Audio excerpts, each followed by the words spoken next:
শীতলের পাঠানো গুন্ডারা তটিনীকে কিডন্যাপ করতে গেলে শিবপ্রসাদ রেগে যায়। হ্যাঁ বন্ধুরা, পরশুরাম ধারাবাহিকের আজকের পর্বে ধারাবাহিকের শুরুতে দেখা যায় বাদশাহ শিবপ্রসাদকে প্রশ্ন করছে।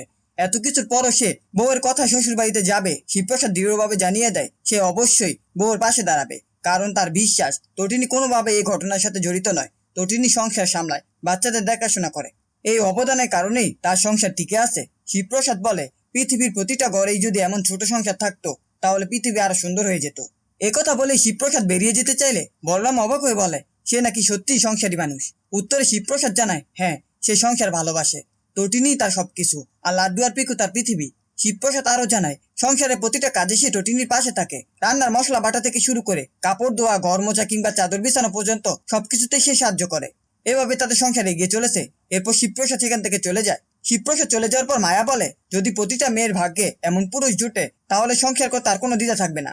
তখন বলরাম ব্যঙ্গ করে জানায় যে মেয়ে পকেটে রিভলভার নিয়ে ঘুরে তাকে কেউ বিয়ে করবে না, সংসার তো দূরের কথা। পরের দিকে দেখা যায় তটিনীর বাবার বাড়িতে। সেখানে দেখা যায় তটিনীর বাবা আরাধ্যাকে প্রিন্সিপাল ম্যামের কাছ থেকে ফিরিয়ে আনার জন্য চাপ দিচ্ছেন। ঠিক তখন তটিনী বাড়িতে ঢুকে, তাকে দেখে মা আর বোন ছুটে গিয়ে লাড্ডু আর পিকুকে জড়িয়ে ধরে। তটিনী বলে শিবপ্রসাদের সময় হয়নি, তাই সে জামা কাপড় কিনে এনে দিয়ে যাচ্ছে। কিন্তু আয়ুষী তির্যক মন্তব্য করে শিবপ্রসাদের চাকরি নিয়ে কটাক্ষ করে।